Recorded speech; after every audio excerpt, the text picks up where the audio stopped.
General Electric and smart machines.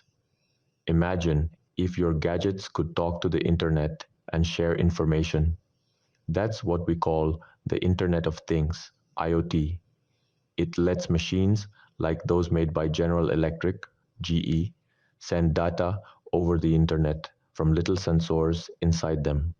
GE uses this to collect about 50 million pieces of data every day from 10 million sensors in things like medical equipment and airplane engines that they've sold worldwide. For example, when a plane with GE's engines takes off or lands, GE gathers data through a service deal with the airline. By looking at this data, GE can predict when the engines need maintenance. This helps the airline avoid sudden repairs and keeps everything running safely.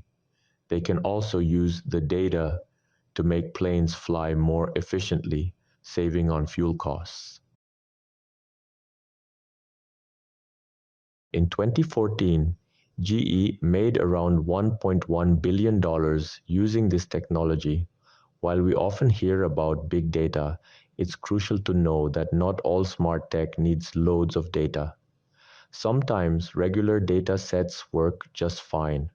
The main point is that this smart tech helps us make better decisions using the information available, whether it's a lot or a little.